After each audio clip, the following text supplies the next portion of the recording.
இன்று சூரரை போற்று என்ற வரலாற்று சிறப்புமிக்க திரைப்படத்தை பற்றி தான் பேச வந்திருக்கிறேன். கர்நாடகாவைச் சேர்ந்த கேப்டன் கோபிநாத் அவர்களின் சுயசரிதை நூலான சிம்பிளி ஃப்ளை என்ற நூலை ஒட்டி தான் இப்படம் எடுக்கப்பட்டுள்ளது. எனவே இக்கதையின் நாயகன் கேப்டன் கோபிநாத் அவர்கள் தான் என்றே நான் கருதுகிறேன். இப்படத்தை பார்க்கும்போது என்னுள் ஒரு கேப்டன் கோபிநாத், அதாவது மாறன் இருப்பதை நான் உணர்ந்தேன். விளைச்சலே இல்லை என்றாலும் இயற்கை விவசாயத்தை விரும்பி செய்யும் மாறன் போல நாங்களும் எங்களது வயலில் இயற்கை விவசாயம் தான் செய்து வருகிறோம். மாறனின் அப்பாவும் நேர்மையான ஆசிரியர், எனது அப்பாவும் நேர்மையான ஆசிரியர். இது வல்ல செய்தி. மாறனுக்கு எப்படி ஒரு விமான சேவை நிறுவனம் ஆரம்பிக்க வேண்டும் என்ற குறிக்கோள் இருந்ததோ அப்படி எனக்குள்ளும் எப்போதும் ஒரு குறிக்கோள் இருந்து கொண்டே இருக்கும்.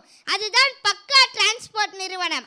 எனக்கு குழந்தை பருவத்தில் இருந்தே கார்கள், லாரிகள், பேருந்துகள் மீது அலாதி பிரியம் உண்டு.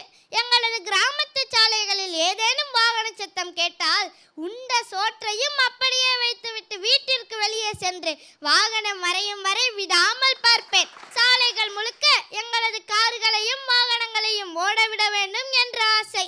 இதில் சுவாரஸ்யமே எங்களது கிராமத்திற்கு பேருந்து வசதி கூட கிடையாது என்பதுதான். பேருந்து ஏறுவதற்கு 2 கிலோமீட்டர் நடந்தே செல்ல வேண்டும்.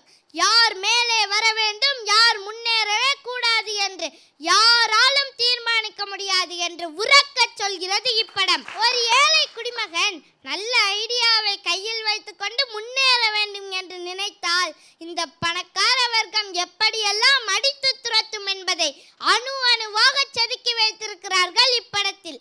மாறன் எதிர்கொள்ளும் பிரச்சனைகளை பார்க்கும்போது என் எதிர்காலத்தில் நான் எப்படி பிரச்சனைகளை கையாளுவேன் என்ற வெள்ளோட்டம் பார்த்த உணர்வு எனக்குள் ஏற்பட்டது. மாறன் எப்படி தன் சவால்களை முறியடித்து டெக்கான் ஏர் நிறுவனத்தை தொடங்கினாரோ அதே போல் நானும் எனது பக்கா டிரான்ஸ்போர்ட் நிறுவனத்தை தொடங்கி அதை விமான சேவை வழங்கும் பக்கா ஏர்வேஸ் நிறுவனமாக உயர்த்தி சாதிப்பேன். இந்த தடையில்லா காற்று வெளியில் தும்பிகளும் வண்ணத்து பூச்சிகளும் புறாக்களும் கிளிகளும் எப்படி சுதந்திரமாக பறக்கின்றனவோ அதே போல் ஒவ்வொரு தனி மனிதனும் தனித்தனியாக பறக்கும் ஒரு இயந்திரத்தை வடிவமைத்து எனது பக்கா ஏர்வேஸ் நிறுவனம் மூலம் ஒரு சாமானியனும் இந்த வானவெளியை வலம் வர வழியமைத்து கொடுப்பேன்.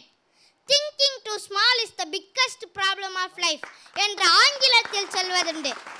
இதையே நம் முப்பாட்ட வள்ளுவரும் உள்ளுவதெல்லாம் உயர்வுள்ளல் என்று சொல்லி வைத்திருக்கிறார். ஆம், நாமும் மிக பெரிய இலக்குகளை ஏந்தி நிற்போம். வெற்றி வசப்படும் காலம் தூரமில்லை. நன்றி, வணக்கம்.